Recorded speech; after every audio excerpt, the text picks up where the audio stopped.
છે 45. 2004માં એક એસિડિટી જે બધાને કોમન હોય છે એવી એક બીમારી હતી. પણ મારી એક બીમારીનો ભાગ એવો હતો કે એ બીમારી સાથે હું મોર્નિંગ એટલે કે સવારથી રાતના 12-1 વાગ્યા સુધી જીવતી હતી. કેવું કે હું સવારે ચા પીવું તો મારો એવો ફિક્સ ટાઈમ હતો કે જો હું 8 વાગે ચા પીવું તો મારી વોમિટનો ટાઈમ 10 વાગે હતો. જો 12 વાગે જમું તો મારી વોમિટનો ટાઈમ 4, 4:30 કે 5 વાગ્યા સુધીનો હતો. હું રાત્રે 8 વાગે જમું તો મારી વોમિટનો ટાઈમ રાત્રે 12 વાગે હતો.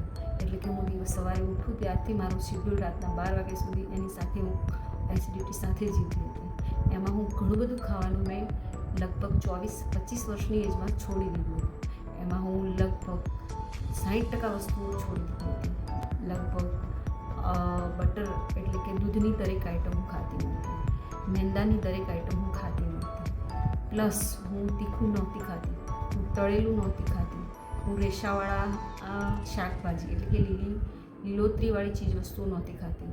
હું એમાં ગાજર, મૂળો કે જેમાં એસિડ તીખાશનો ભાગ વધારે એવી ઘણી બધી વસ્તુઓ મેં છોડી દીધી હતી.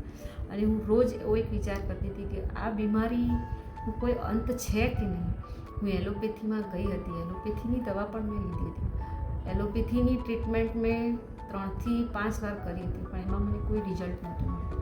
પછી ધીમે ધીમે મને હોમિયોપેથીની ટ્રીટમેન્ટ મેં શરૂ કરી. તો હોમિયોપેથીની ટ્રીટમેન્ટ મેં પૂરું 1 વર્ષ કમ્પ્લીટ કર્યું.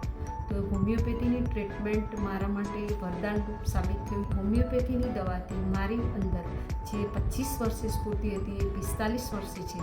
25 વર્ષની એજમાં હું જે નહોતી ખાઈ શકતી એ આજે 45 વર્ષની એજમાં ખાઉં છું. એમાં મારા જમવામાં મેં દહીં, દૂધ, ટામેટાં, લીંબુ, ગાજર, મૂળો, સ્વીટ, મેંદો ઘણું બધું મેં ખાવાનું સ્ટાર્ટ કર્યું. એની અસર મને મારા શરીરમાં દેખાવા મળી. આજે હું મારા ઘરનું દરેક વર્ક, મારું વોકિંગ, મારું ડ્રાઇવિંગ, ઘણી બધી એક્ટિવિટીઝ સાથે હું જોડાયેલી છું. મારી સાથે નાના બાળકો સાથે પણ કામ કરું છું. સતત સવારના 8થી રાતના 12-12:30-1 વાગ્યા સુધી એક્ટિવિટી કરું છું, બિલકુલ ફ્રેશ થઈને. અને એનું કારણ એક જ છે કે હું દરેક ચીજ આજે ખાઈશ, દરેક વસ્તુ ભોજનમાં લઈ શકું છું અને એની સાથે સ્ફૂર્તિ સાથે જીવી શકું છું. Homeopathy is the best very best medicine છે. આપ બધાએ સજાગ થવું હોય પોતાના હેલ્થ માટે. આપણે કહેવત છે કે પહેલું સુખ તે જાતે ન રહે. તો આપણું શરીર તંદુરસ્ત હશે તો આપણે બીજાના માટે કામમાં આવીશું. અને પરમ મિત્ર કોઈ હોય તો આપણું શરીર છે. તો આપણે આપણા શરીરને સાચવવા માટે બેસ્ટ અને વેરી બેસ્ટ કહું તો હોમિયોપેથી છે. આપણે બધાએ હોમિયોપેથી તરફ વળવું જોઈએ.